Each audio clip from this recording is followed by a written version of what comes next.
Hello, everyone. I'm Marta from the Porto Protocol Foundation, and I'm here today to talk about the lessons learned in regards to water management and conservation through regenerative viticulture. But before we dig into the topic that brought us here today, I thank you for you all that are on the other side of the screen, tuning in from everywhere in the world. And I thank Jessica, Mimi, Francesca, and Elizabeth for being here. Now, let me just introduce to you Porto Protocol. We are an international network of game changers, I would say. What we're doing here is sharing solutions and knowledge in the most practical fashion to make sure that the wine industry leads climate action and is able to together and collectively and collaboratively tackle climate change and try to mitigate this big climate crisis that we're living in. Now, today we're doing something new for the first time. We're bringing three international organizations that work in the same field together. And the reason why we are doing this has everything to do with what we do as an organization. We are trying to generate collaboration. And when you have various organizations working on the same topic, and alignment is key. So what we are trying to do in a very simple way and only for 1 hour is try to bring alignment from all of you that are listening. Another reason why we chose water as the topic of this talk today is, first of all, because that's one of the topics we as an organization work on. Let me tell you what are the others. So we work on water, packaging, ecosystems, and climate strategy as a whole.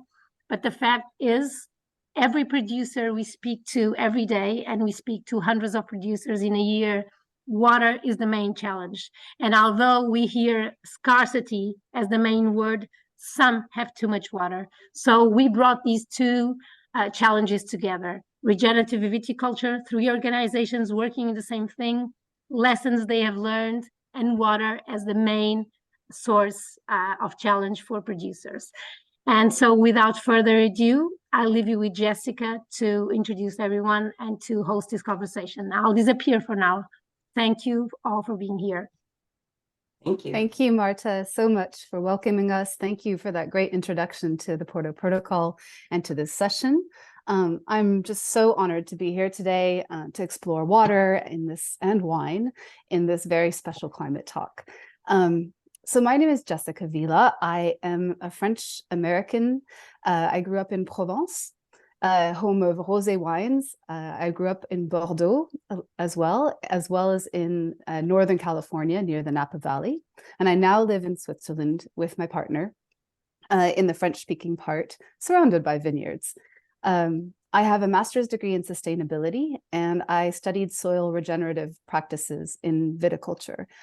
So I'm really passionate about this topic, and I have worked for many years in biodiversity and nature conservation, and I'm passionate about living soil and regenerative ecosystems.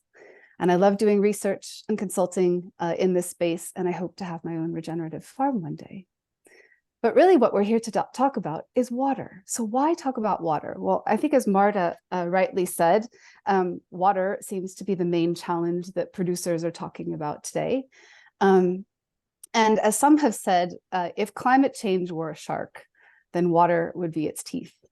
And there's a lot of hype we're hearing about carbon these days, and there isn't that much talk about water actually out in the space.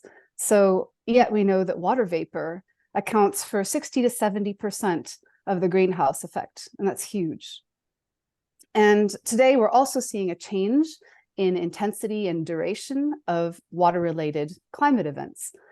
These include droughts, fires, and floods, and they're a huge challenge for the wine industry. So I know there's so much to learn about water, so much to explore what it does when it's part of a healthy water cycle and what it does when it isn't. And that's the drought, fires, and floods that we're seeing all around the world right now. And if you'd like to learn a little bit more about water cycles, I would highly recommend the brilliant Koen van Segen's Investing in Regenerative Agriculture podcast. He has a great series on water cycling. And in one recent episode that featured Alpha Lowe, who's a water physicist and co-founder, he's also the co-founder of the Regenerative Water Alliance. I'll share a few learnings from that I think are actually quite key to our discussion today. The first thing that I learned from that is that we need to slow water down. And the second is that this whole drought, fire, flood cycle. So I wanted to link to that today. So first, slow water down. What does that even mean? And in today's world, so much water doesn't actually get absorbed by the land, and instead it runs right back into the oceans when it rains. So how can we help the terroir receive and hold water? We know that trees and vegetation create rain and not the other way around. So how can we use these small water cycles where water is coming from plant evapotranspiration from the ground to increase rain? You could actually increase rain through that by 10 to 80%, which is massive. Climatologists call it precipitation or moisture recycling. So this recycles rain on land, and we know that for each 1% increase in organic matter in the soil can hold up to 3.7%, I think, more water. That's about 20,000 gallons of available soil water per acre. So is there something about regenerative methods that might be able to increase rain, or maybe create ways of holding water in the soil a little bit longer so that we can fight all these droughts, fires, and floods that we're seeing? And so the second lesson that I learned from this incredible podcast is around the drought, fire, flood cycles. So what does that mean? And what I learned is it's really it's a pattern, and it's a pattern that we're experiencing right now all around the world. An Australia example, they had droughts from 2001 to 2008, then fires 2008 to 9, then flooding again in 2011, then drought 2012 to 18, fire then 2018 to 19, and then flooding again in 2021. And this cycle is happening all around the world. We're seeing it in Greece, in California, Spain, in British Columbia, in Brazil. But usually people don't connect all these disparate events. And yet they're cyclical, and they're all related to water and to water management. Because as we can see, so drought dries things up, and then the link to fire is obvious in the cycle. But then it took me a while to kind of think about this as well. How's the connection to fires and floods? And then what's the connection from floods then to droughts? It's not that easy to see. So we'll talk a little bit more about that today, about these cycles. I'm sure that will come into the conversation a little bit. But really, what can we do to save water in viticulture? How can we help terroir receive and cycle water better? We know that grapevines as perennial plants have special properties too. So what can we leverage in that sense? You know, they have deeper and more extensive root systems compared to annuals. They can help control soil erosion, preventing water runoff and soil loss during heavy rains. And they can contribute to groundwater recharge by absorbing and slowly releasing water into the soil. But specifically in viticulture, how can we slow water down and mitigate the drought, fire, flood cycles? So today, we'll be speaking with some of the world's leading regenerative organizations to explore how they are facing water challenges. With me today, thank you, Marta, for already introducing them a little bit, are three brilliant panelists. We have Mimi Casteel, who is part of the Regenerative Viticulture Foundation's Board of Trustees. She's based in Oregon on the west coast of the United States, where her family vineyard, Hopewell, is, for me, it's a living model of the habitat-based regenerative agriculture that we're trying to see. We have Francesc Font with us, Vice President of the Regenerative Viticulture Association. He is based in Spain and is a 9th-generation farmer. Imagine that. And we also have Elizabeth Whitlow, Executive Director of the Regenerative Organic Alliance. She is based in California and has over 20 years of experience working in the field of organic agriculture. So Mimi, I'd like to start with you, jump right in because we have so much to cover. Can you introduce yourself and your context a little bit more and tell us a little bit about the challenges you're facing with water in your vineyard? Sure. Well, thank you very much. And thanks Porter Protocol for another very very of the moment topic to discuss with the great panelists and you, Jessica. I think, you know, it's no secret that on the West Coast of the United States, our cycles are trending towards more dry, hot seasons. And then we will, you know, we have been seeing more periodic and episodic, very heavy rainfall events as opposed to a more steady water cycle. Our small water cycles are very affected locally. And, you know, I would say that what that is resulting in the sort of viticultural areas that I work in, my vineyard as well, is we will go into season with a lot of moisture in our soil because we will get these heavy precipitation events through the winter, which is our wet period. And then we dry down much quicker than we have historically. And I think, you know, it's just fair to call out our own practices for, you know, the ways that we go about losing topsoil, and, you know, erosion becomes this force of bringing about a negative feedback loop, basically, for precipitation. As you alluded to, the flood following the fire is really a result of the destruction of soil in that event, and the destruction of vegetation that would slow water down. We've also had, you know, just years of agricultural sort of contributions to channel incisement of a perennial stream, so not permanent streams, but streams that usually should be slowly carrying water to lowland floodplains and wetlands and things like that. And the whole hydrology of most of our wine regions has been seriously affected by agricultural practices, and viticultural practices is a subset of that. But one of the biggest things that we've done is artificially drain most of these shallow, rocky hillsides. And I know it's going to be controversial for me to say that, but it's kind of a big deal when you go about on purpose taking water away as fast as you can. It's difficult to complain about not having it anymore when you need it most. And I'll sort of stop there because I want other people to be able to talk too.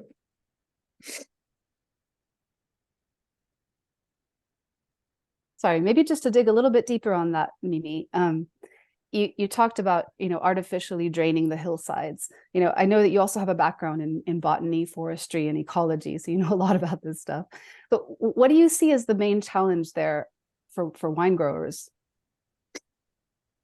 So the first thing that we do in development, you know, I mean, most of the viticultural areas in the world do occupy this sort of grassland belt, you know, around the middle of the planet, and they tend to be more shallow soils and not so much on valley floors. And so we have this need to shed, or this historical idea that we need to shed water quickly so that our roots can be dry. And I think that that's, you know, that's something we've inherited. It's a cultural paradigm that agriculture has assigned itself to. But the fact is, we're now in a totally different situation than we were even 25, 30 years ago. And so drain tiles, subsoil drainage is going to be a big hurdle for sort of re-establishing the hydrological integrity of a lot of these ecosystems, because it's not just your farm, it's where you sit in relation to the uplands and the lowlands, and what role those soils are doing in terms of how water moves through that water catchment system. And when we first get to develop a vineyard, the first thing we do is remove the deepest rooting perennial structures on that property, namely the trees, which were tapping the depth of the water system. I mean, they were really building the, you know, sort of architecture underground of how much water can be stored and how slowly it can percolate into low water tables and things like that. And so there's a real feedback loop that we interrupt just in the development phase, and we can get into sort of the regular practice of tillage or whatever it is as we get deeper in the discussion. Thanks, Mimi. That's really helpful. I'm going to turn to Francesca. You're also an international consultant that specializes in regenerative agriculture. So you see a lot of examples around the world. Could you introduce yourself a little bit more and tell us about the water challenges you see vineyards facing in today's climate? Yes, thank you, everybody. At the end, I'm a farmer, and I was a conventional farmer 10 years ago, working in my vineyards, working in the soil in the same way during the last, I don't know, 60 years. At the end, tilling the soil, applying chemical products, lots of chemical products. And in some point we understood, and my family, the big risk that we had working in this way, risk because the water, risk because the biodiversity, risk because the production, because year by year we lost production and we need to put more money to produce more products because we need more fertilizers and more chemical products until mold the soil and more petrol and blah blah, you know. And in this point we start to trying to understand the soil, because as an agronomist I'm working all of my life with plants, pests, disease, but not on the soil. At the end, all is about the soil. And we started to try to grow grapes in another way. We stopped to use chemical products. We start to create biodiversity, and the main goal is to put carbon on the soil. And we started to work with cover crops. And this is the point for me. This is the main point and the critical point, because after 50 years tilling the soil, it's not easy to start to use cover crops, especially for the mindset, but of course as well for the production, for the but we understood that there is not another way, because as you say, Jessica, we have a big problem with the water, because the lack of the water at home used to rain 500 mils, but now this year and last year it rained 120 mils. Then it's critical for us. And in the other side, if it rains a lot, we have floods, and we are losing about 20 tons of soil per hectare. That is my soil, is the soil that my children will have. And these critical points create us a critical point that we decide to work in this way. We decide to learn about the cover crops and vineyards and wind soils and microorganisms, and it's a big wall at the end. And now we are helping farmers around the world to make the transition. That is not easy. That the first years the productions can decrease, and this is true, and this is the main point that is necessary to understand. But yeah, we are working in this way, helping people to change the way of produce food at the end. And we created the Regenerative Viticulture Association with this vision and with this goal: help farmers to change the way to work with the soil, with the water, and with the biodiversity, and with the carbon, of course. Thank you, Francesca. Thank you for sharing your journey. Incredible over the past 10 years and so many learnings. I'm now going to turn to Elizabeth. You've worked for many years as an organic inspector a while back, and I heard you say elsewhere that regenerative is linked to organic somehow. So could you introduce yourself and tell us, compared to before, what new challenges do you see farmers facing today on the waterfront? Yeah, thank you so much for having me. It's a real privilege to be here with Mimi and with all of you, and really grateful for the opportunity. So my history, yes, I've worked across the spectrum of different certifications, starting with coffee growers in Central America and then in California, most of my career for an organic certifier, working with a lot of the vineyards in these regions. I'm based in Northern California, so I had this beautiful triangle around me of Napa, Sonoma, Mendocino, up into Lake County, and saw the transition of many grape growers in early 2000s as they moved from conventional to organic. And then I came upon this great opportunity to be with the Regenerative Organic Alliance. So I've been here now 5 years and 2 days. So it's been a really wild, exciting ride. And I've learned a lot and worked with growers all over the world now in many different sectors. And water is, of course, everything. Everyone's talking about carbon, but really we should be talking about water. I listened to that same series, Jessica. I love Cohen's, his podcast, and I listen to it frequently. And I think there's really fantastic podcasts that he did over the last month or so about water, and I think will really help change people's mindset a bit. I reached out to a few of our wine grape growers to ask them about challenges and just some of their thoughts on this. So I'm not just sharing my observations, but really got it directly from some of them.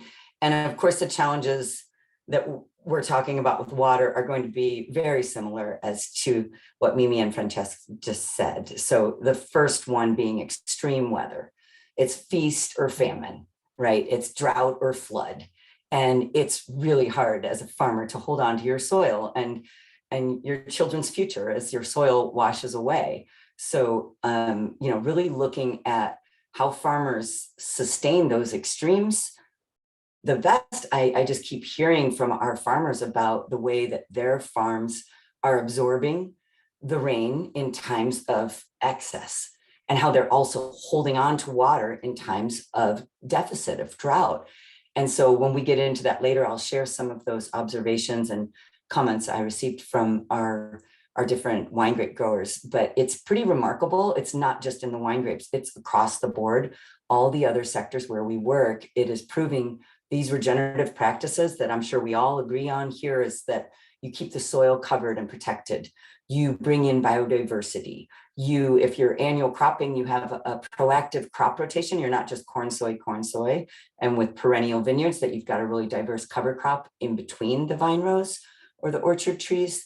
And then you minimize your tillage, of course. And then for us, we have a really strict adherence to the idea that you don't use synthetic chemicals. And we'll get into that a bit later. I just wanted to kind of touch on those challenges quickly. The other one, or there's a few, water infrastructure, as Mimi mentioned. This is something that we're seeing all over California. And I was just looking up this book. It's a great resource. It's called The Dreamt Land by Mark Arax. And he talks about chasing water and dust across California. And it's riveting. It is incredibly disturbing what we do to water here in this great state of California to produce all the food that we produce for the rest of the country and the world. But we move a lot of water out of natural systems and into places where water didn't exist to grow food that probably wouldn't be able to be grown there, obviously. And so we're seeing land subside. Subsidence is a huge issue. It's causing infrastructure problems that you wouldn't believe, where bridges are collapsing, roads are falling in there are cars falling into sinkholes. So we've got some incredibly serious problems because of infrastructure. So growers are, of course, pitted up against that when they need to access water for irrigation. I'd say smart, wise approach to irrigation. People still do flood irrigation. That's insane in these times. You have to really consider drip irrigation and using technology to your advantage. And I'd say for the main thing, those are the big challenges. And the final one would be shifting our mindset, shifting paradigm, shifting our approach in the way we look at the way we farm. And Ivo Jimenez from Gergich Cellars said it best. He said, throw away everything you learned in school. Throw it all away and go read Fukuoka. So that's tip straight from Ivo at Gergich. Great, thanks so much, Elizabeth. I mean, yeah, shifting the mindset, thinking differently, rethinking how do we turn land into a sponge that can absorb and that we can then squeeze. And I don't know, it's great resources that you pointed to. Thanks for that book recommendation, The Dreamt Land. And then yeah, Fukuoka's book is also, he has many books that are amazing as well. So yeah, lots of challenges that we're seeing on the waterfront. And I think now we're going to dive more specifically into regenerative approaches to water management and see, is there something here that we can sort of unpack on the viticulture side? But before that, there's another challenge that we're facing on the regenerative front and on the waterfront, and that's defining what on earth do we mean by regenerative. And I've been to the websites of the Regenerative Organic Alliance, the Regenerative Viticulture Association, the Regenerative Viticulture Foundation, and I really like the condition on the Regenerative Organic Alliance website, which says, to be truly regenerative, a system must consider all players in the farm system, from the soil microbiome to the animals to the workers. I thought that was a beautiful way to kind of start there. But since we have actually 3 of the world's foremost regenerative viticulture organizations represented here, I'm actually going to ask you, could you, in a few words, briefly tell us each, how do you define regenerative agriculture and or regenerative viticulture? Start maybe with you, Elizabeth. Sure. I mean, I love that concept as well, and we definitely have a very encompassing certification where we look at this regenerative through a lens through 3 pillars, and that's soil health and land management is the first one, and then if you have livestock, then on animal welfare and letting animals live a life as nature intended so they can express their natural behaviors. And then the 3rd pillar is on the social fairness for the farmers and the farm workers. We're the only certification I've come across yet that really implements the buyer's criteria, where the brands who buy these crops from farmers, they're opening their books and showing full transparency to show that they pay a premium to the farmers. And then the farmers themselves also showing how they're taking care of the farm workers and paying living wages and providing safe living conditions. So those 3 pillars are really the crux of it. And as you read in that one statement that we have about, we consider all the living beings, we also look at the soil microbiome as a living being and something that needs to be tended. And so every practice laid out in our framework is designed around how do we support and build up that soil microbiome and keep building that healthy soil. And really, I think that's kind of it in a nutshell. There's a definition from Rodale. There's, I think one general approach is like a holistic farm system approach to that farm in its unique site-specific conditions and context for that soil type, that the cultural practices in the region, the crops grown in that region. And so that would be kind of a more general description of it. And we always uphold organic as a baseline because we don't feel, especially with the research Rodale's been doing for over 75 years in their comparison trial between conventional organic and now regenerative organic, is that using synthetically derived pesticides and fertilizers destroy the soil microbiome. And so you don't want to use those to regenerate life. Thanks, Elizabeth. Very comprehensive. Mimi, how about you? So I won't repeat all the sort of perfection of what Elizabeth has encapsulated, but for me, I have a personal sort of definition that drives everything that I want to work on in the world. And it has to do with the way that we produce food and the way that we approach our food systems needs to be redesigned to facilitate the systems that built ecosystems. So obviously the soil is the foundation of the pyramid, and we can't possibly imagine how big that base could be if our practices were to fall in line with repairing those cycles. And that allows us to have a higher peak. So abundance grows from the biggest, foundation possible. And we really have lost our capacity to imagine how much better things could be if we took our eyes away from the current context that we are in and the trajectory that we are currently on, and allowed ourselves to imagine how much better things could be if we actually worked in our own self-interest. And so for me, it really is all about facilitating and repairing broken cycles. And a critical point that is embedded in that is that the farm, as a defined field or polygon, if you will, needs to be put in the context of its spatial relationship to an entire region.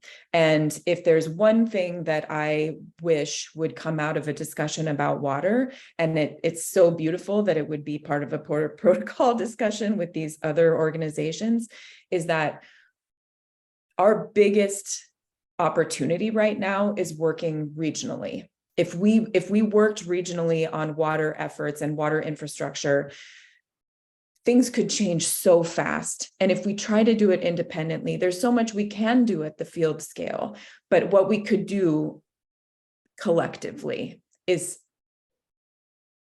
so much more. Yeah, I imagine what we could do if we fix the water cycle at a regional scale, at a local, regional, and then even global scale. Amazing. What about you, Francesc? At the end, for me, regenerative agriculture is like a toolbox with different strategies that we can use to produce food, to improve the soil and the whole system in a resilient way. And for me, this is regenerative agriculture.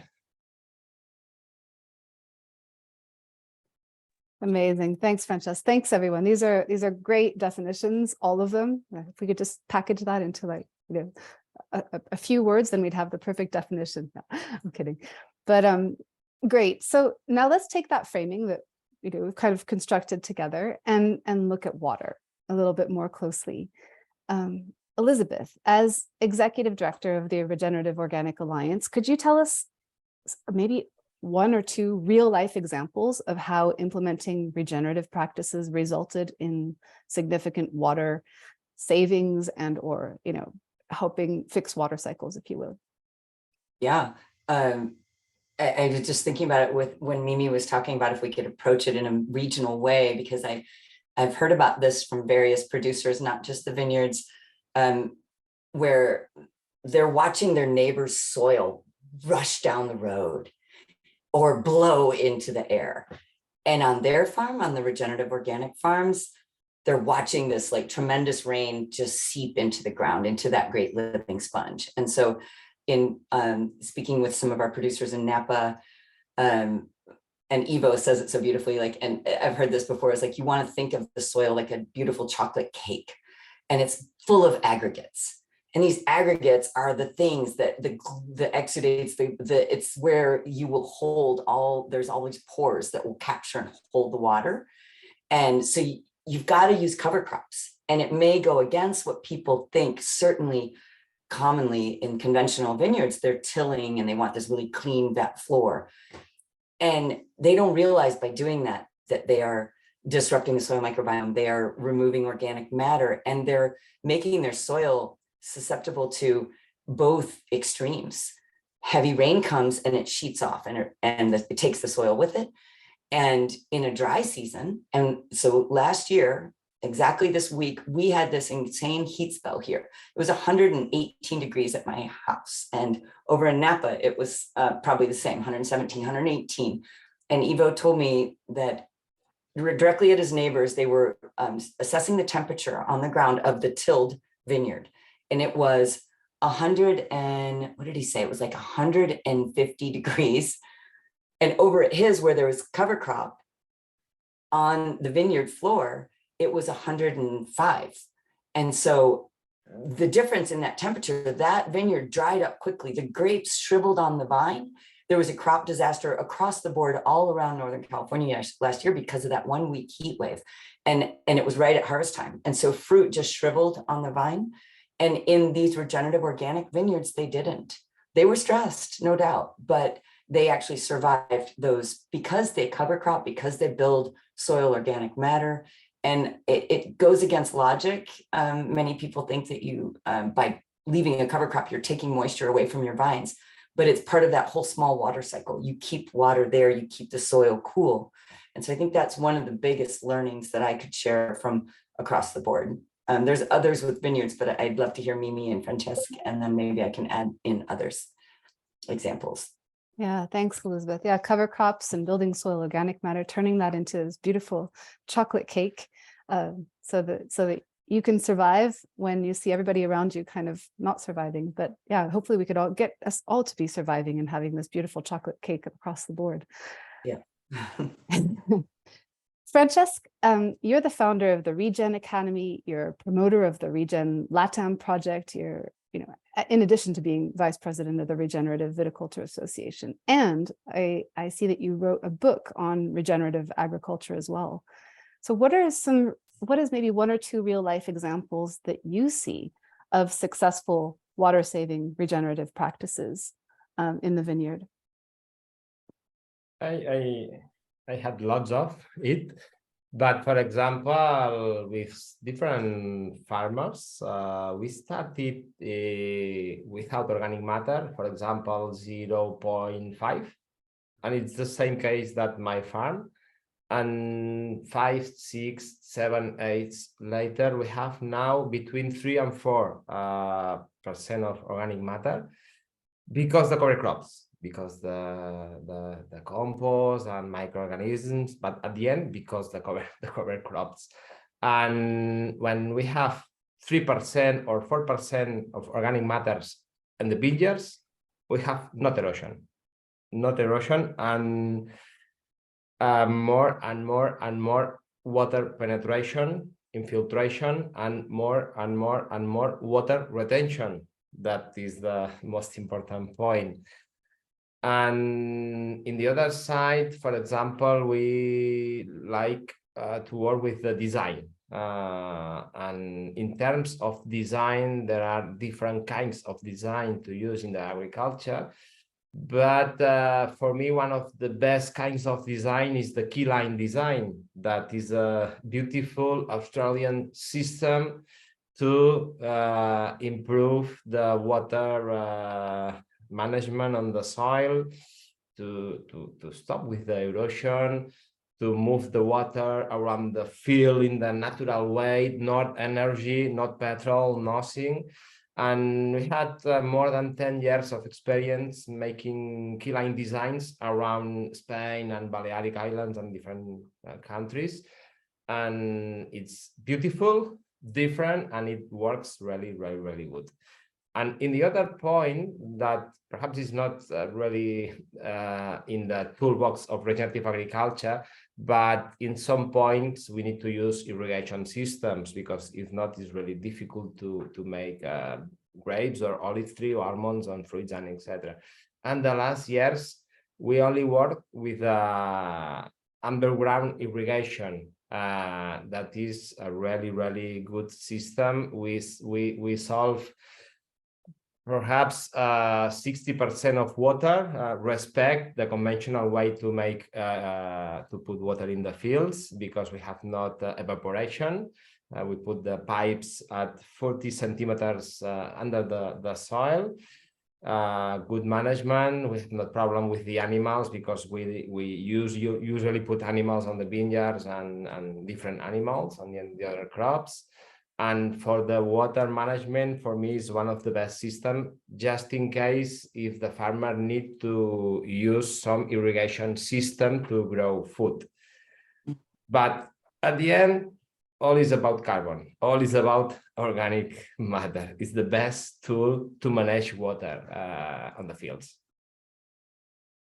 Yeah, thanks, Francesca. You mentioned so many things, including, animal integration, this key line design, which I think harks back to what Mimi was saying a little bit about this landscape design as well, which could sometimes go beyond, the individual farm.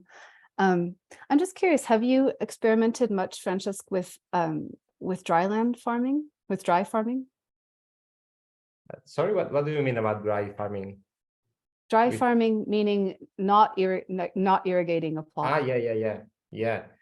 Yeah, of course. Many of the farms that we work are without irrigation, especially in the vineyards. For example, here in this area, we have not irrigation in the most of vineyards. Yeah, actually, with irrigation, all is easier at the end. But yeah, we have big experience. Most of the farmers that we are working and make the transition is without irrigation. Yeah. Great. I'd love to explore that a little bit further at some point. Maybe not in today's talk, but maybe at some point. Maybe I'm going to turn to you. And could you give us some concrete examples of successful water saving regenerative practices that you've seen in your own vineyard, maybe others around you, or maybe others within the Regenerative Viticulture Foundation's network? Sure, I would, and I would love to just very quickly point out just the sort of setup for the antithesis to these practices, which is, right now in the Western United States, if you are driving up and down the main freeway, the amount of agricultural dust in the air from the plowing of fields and the preparing of fields, and this isn't viticulture specifically, but it is putting, hundreds of thousands of pounds of soil into the very dry air. And when you go out in the morning, I'm always, going out into the vineyard really early in the morning. And what you see is a very stark demarcation on those bare fields where they are respiring not just their carbon, but their water. You see the evaporative layer that is sitting right on top. And by the time that air temperature gets to a certain point, all of that water has been lost. So to close the loop on that, in our heat dome in 2021, we had soil temperatures measured side by side with the tilled vineyard and our soils, and we were 60 degrees cooler. It was a living degree as opposed to something that was very, very non-biological. But we also measured canopy, so canopy temperatures and ambient air temperatures, and we were 40 degrees cooler in our canopies, and we had 25 degrees of ambient temperature difference, which is huge in terms of if you do have animals on your farm and you are trying to keep things just alive during those times. Water is a buffering system. Biology in the soil maintains water because it needs water. And so there's this whole system that has designed itself through evolution to protect itself. And the more organic matter we have, that's the one lever that we can actually affect here to improve water holding capacity, but also the habitat piece. So our ambient temperature difference wasn't just because our soils were covered and we had, kind of cooler, more water in our soils, but we also have shade. So being able to care for and recognize the benefit of having habitat infrastructure in the vineyard system for the protection and regulation of temperature is huge when it comes to water, I think, because that brings more water into your system as well. But then the second example I would provide would be in regions where I do some consulting, where their water is coming more in the growing season. Having that permanent cover and even some of that habitat infrastructure, especially as you get into that harvest window. If you get 7 inches of rain in 10 days, if you don't have cover in your vineyard, your berries are going to split for that water to go, except for into the grape root. And they're so thirsty at that point that they suck it up, and then, botrytis is setting in. And where they have not just grown permanent cover, but very strategic cover crop choices to soak up that water that they're getting more of at the wrong time, has really buffered that system against being able to make the picking decision that you want, as opposed to the picking decision that you're forced to make.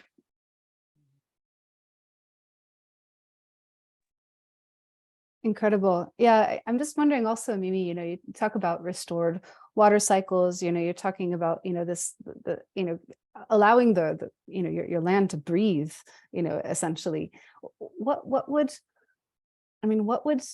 a perfectly restored, think about the landscape around your farm at Hopewell, what would a perfectly restored water cycle actually do? And how would it, how would you see that actually happening? Well, there's actually some very exciting work that has already been, trialed in certain regions that are trending towards more aridity. And the way that my mind works, I always envision these systems. I mean, there are pretty delineated water catchment systems, and we call them watersheds, but really water catchment is what we want to think about.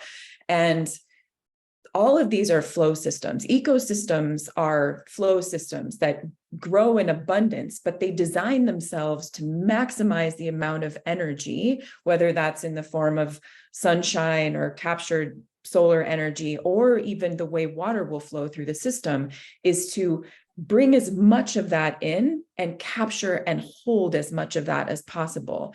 And the simplification of that through the removal of layers and layers and layers of above ground vegetation leads to the decimation of layers and layers of underground substrate, and the limitation of those channels for energy and for water. So the reestablishment of it's as simple as bringing the flow system back, right? Creating as many avenues that are designed to just receive that and can be stored, so that the water tables actually start restoring themselves. Our aquifers, I don't need to tell anybody here about what's happening with our aquifers, and the fact that our groundwater situation is such that the actual tilt of the planet has been affected by how much water has been removed from the ground, that we could be putting that back instead of just losing it less quickly. We could be putting that back, and that is very exciting to me. And that's why I really feel like next step is working at regional scales and really gathering together the force that we are. I mean, there are so many of us now. It's still such a small piece of the pie, but what we could do together is pretty extraordinary. Yeah, thanks, Mimi. Amazing vision of how we could, restore flows, and equilibrium. We have a couple of questions from the audience, so maybe just to make a little bit of time for those. We have two questions from Thomas Grodek that are pointed to Mimi. The first one is, Mimi, you're very inclined to look at water at the catchment basin level. In order to properly develop BMP for water, a value has to be associated with water. Can you please elaborate what you would consider is the value of water? And maybe if you're able to, are you able to explain also what BMP stands for the audience? I believe he means best management practices. So, I think that there's a pulling in this space to try to incentivize people to be able to do better practices on their farms. And ecosystem services and getting paid for ecosystem services, carbon markets is a subset of that, is one way that people have conceptualized doing this over time. And it may not be a very satisfactory answer, but we couldn't possibly put a high enough price on water. Without it, game over. The wine is such an afterthought when it comes to the production of food. If we lose where Elizabeth works, this country won't eat. I mean, our food comes from one place, basically. So I think, we can't put a high enough price on water, and Western water law, we don't have time for this, but Western water law was basically drawn so that there would be a very finite end to what we can produce in the West. And that end is like tomorrow. So if we don't start changing the way that we manage water infrastructure in this specifically Western part of the United States, no more, it's just not, it's not going to go forward. I don't know about paying people for storing water. I don't see a lot of things happening in the sort of market space for that, but it might turn things around. I don't know. I'm very dubious about those things. Thanks, Phoebe. Before we move to the next question, Elizabeth or Francesca, do you have anything to add? I'm sorry, Francesca, I'm just going to jump in because it's so striking when we think about all that food coming from California and how we haven't lived this long under this global kind of movement of food. We used to eat more regionally, and it may be something we get forced back to. And I don't think that would be a bad thing. I'm sure people in New York would be very mad at me for saying that, or anywhere in the Midwest where you have to eat sauerkraut perhaps all winter and from your root cellar. But there's got to be some more reason around this, and we just can't keep tapping what doesn't exist. Without water, we are nothing. So it really is critical to think of transforming our systems and looking at not just water, but how we eat and how we move our products around the world and around the country. Absolutely, Elizabeth. Any other comments on that question? There's more questions are coming in. So Thomas also had a question. Thomas Grodek also had a question. Mimi, do you have the moisture content in the soil in the example that you mentioned where you had a 40-degree difference in the ambient air? So we don't have, unfortunately, I don't have the budget for the moisture sensors that I would love to have. They do exist in some clients' vineyards. And what I can say is that I'd actually just got to look at some research in the last day of an ongoing 3-year trial in a vineyard where they had a moisture probe that went all the way down to 36 inches. It was taking 18-inch readings and 36-inch readings. And those numbers don't change very much. But what does change substantially with practices is the, sort of 0 to 8 to 12, depending on how much topsoil you have. And that's where that temperature regulation really matters the most, because if you think about your active feeder roots and how much moisture they need to be able to translocate nutrients and all of those things, how much water you have makes all the difference, not just in the nutrition of the vine, but also just the stress status of the vine. So unfortunately, I don't have the moisture levels from that particular event. I just was trying to make a point about this is a big example of why we need to be moving in this direction, because it's a livability question at that point. We can keep doing this or we can't keep doing this question, but it's a good one. I mean, monitoring is huge and it's very expensive right now. And I hope that it gets cheaper in the future. Thanks, Mimi. And we have one last question we have time for. Sarah Red Laird is looking for some direction. She says, I was in a vineyard a couple of days ago with a gorgeous undervine cover of clover. However, the vineyard manager wanted it gone. He said that it carries a bacteria that draws in frost and kills vines. This was in Central Oregon, high desert. I've heard this comment many times, and I'd love some direction on how to encourage diversity in cover cropping despite fear of frost. So interesting question, because frost is also related to water. So yeah, any idea how we could give her some direction on that? So I'll jump in. I hate being, I don't want to dominate the conversation. It's okay. One of you should answer this. Both of you should answer this. I don't know about clover drawing in bacteria. Yeah, I mean,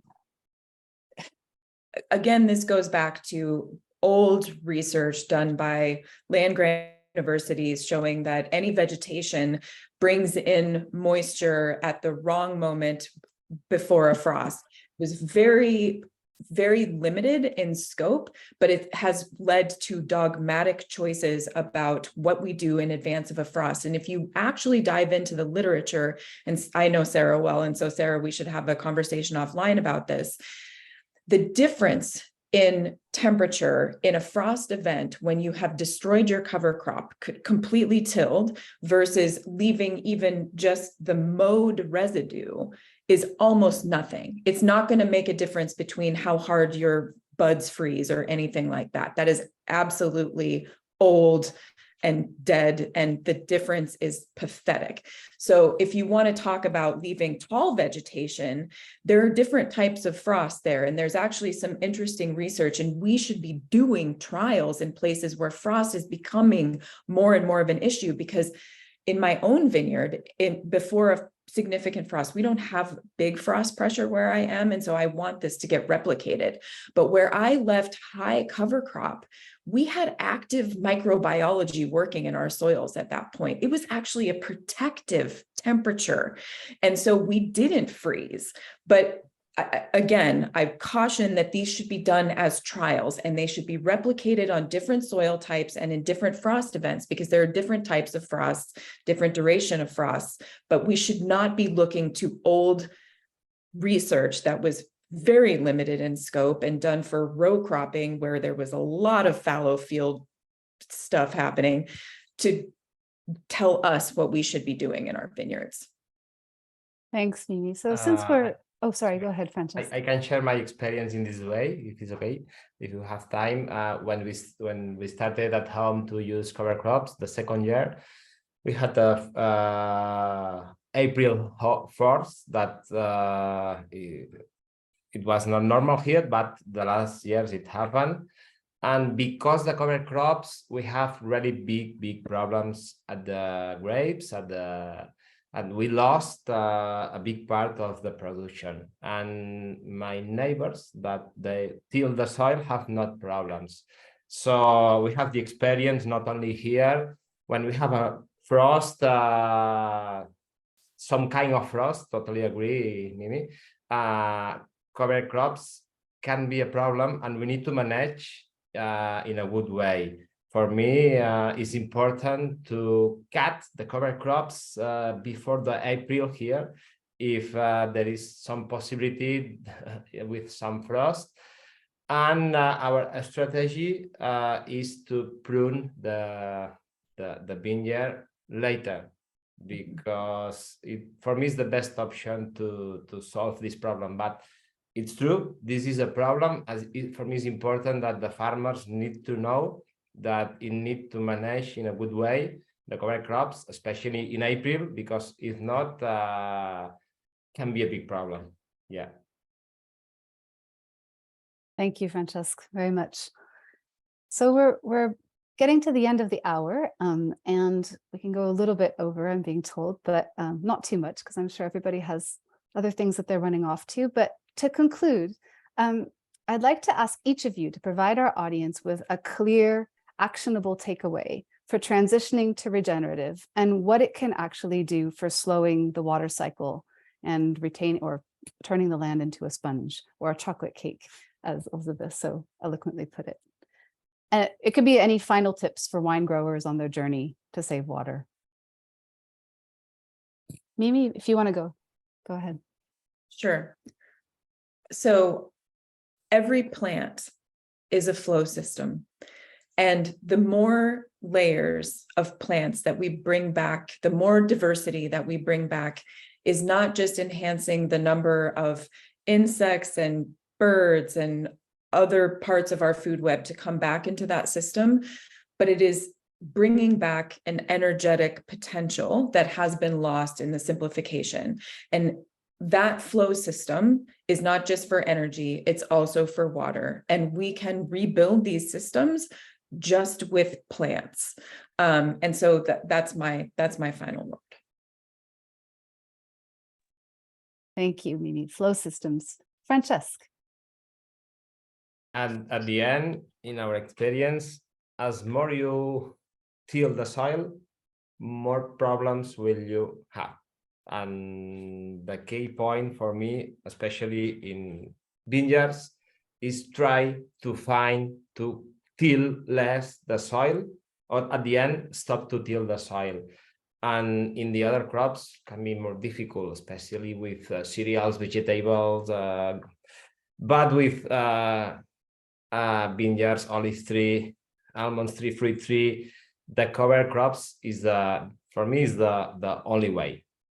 But it needs some time to think about it and to try perhaps in only a little part of the farm and see what happened, and to understand what happened and learn more and more and try. My recommendation is not to, for the farmers, is not to now today stop to till, put cover crops, and we'll see, because it doesn't work. We need to use different plants and improve the soil in the same moment. If not, it doesn't work.